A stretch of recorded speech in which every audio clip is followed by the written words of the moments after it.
Hi everyone, I'm Nicoletta Chiorian, and on behalf of ProFi Fitness today, I'm going to talk a little bit about the importance of exercise, fitness in general, and a good nutrition in helping with mental health because unfortunately is a big problem in the world at the moment, especially with the times we are living. So several researchers have suggested that exercise is often neglected as an intervention in mental health care. And aerobic exercise like jogging, swimming, cycling, walking, resistance training, dancing, or even gardening, why not, have been proven to reduce anxiety and depression.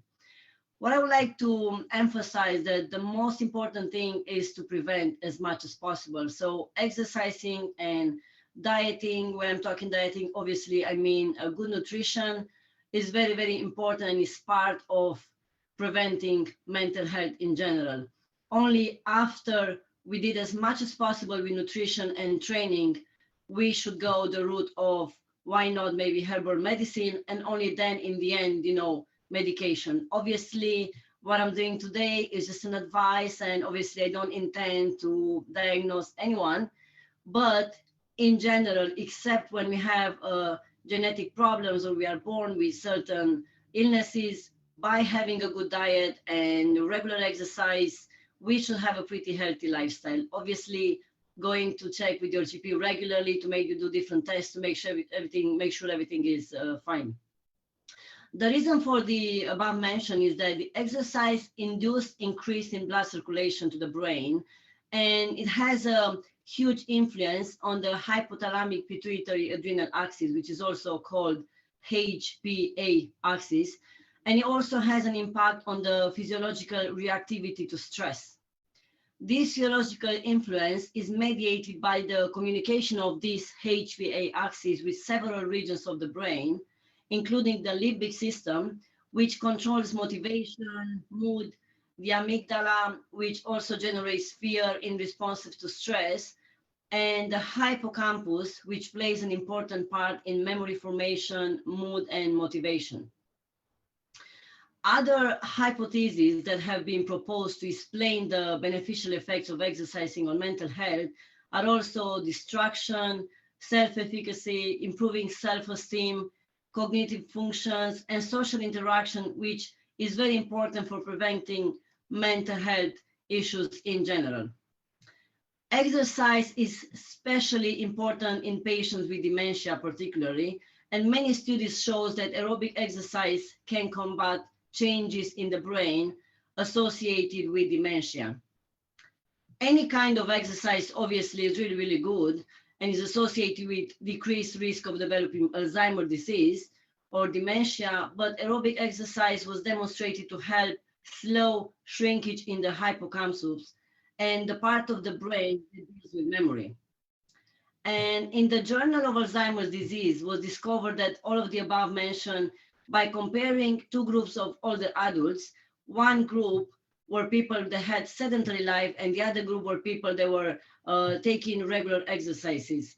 And both groups have problems with memory.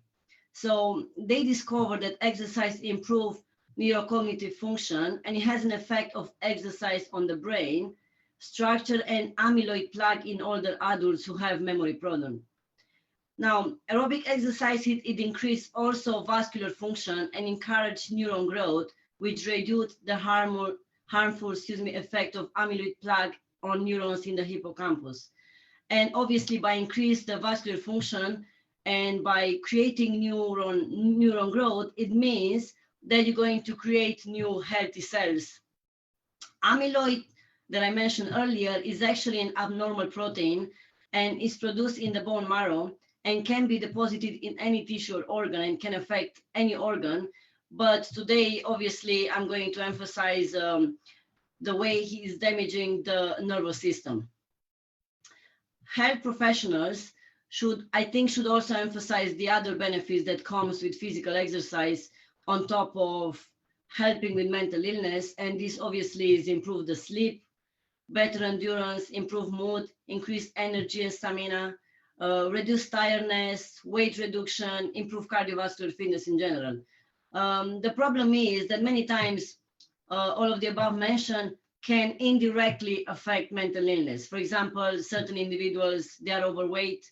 This could create depression. Maybe they are not able, or they don't feel comfortable maybe to go in a gym, or maybe to go out to socialize. Same insomnia. When you have insomnia, you're not able to think properly. Only insomnia alone could create a mental problem. So all of these are directly and indirectly, influenced by it.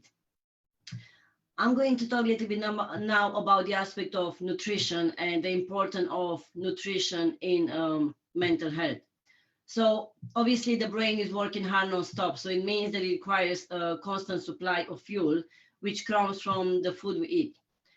And what is the fuel, and most importantly, what we assimilate from the food we eat? Because if we don't have a body that functions properly, even sometimes that we eat healthy food, our body is not able to assimilate. That's why everything is working together in the body, and we have to always go to the root of the problem of every illness. And also, obviously, the food we eat has a direct impact on the brain function and the way we feel and we behave. Eating high quality food in general that contain lots of vitamin, minerals, and antioxidants nourishes the brain and protects it from oxidative stress, which is the waste, or also called free radicals, and is produced when the body uses oxygen with damage the cells. The brain can be damaged if we get low quality food like processed or refined foods, because the brain has very little ability to get rid of them. Multiple studies found a link between poor diet and inflammation and impaired brain function. If the brain is deprived of good quality food, free radicals are damaging inflammatory cells, which are circulating within the brain's enclosed space, and they are further contributing to brain tissue injury.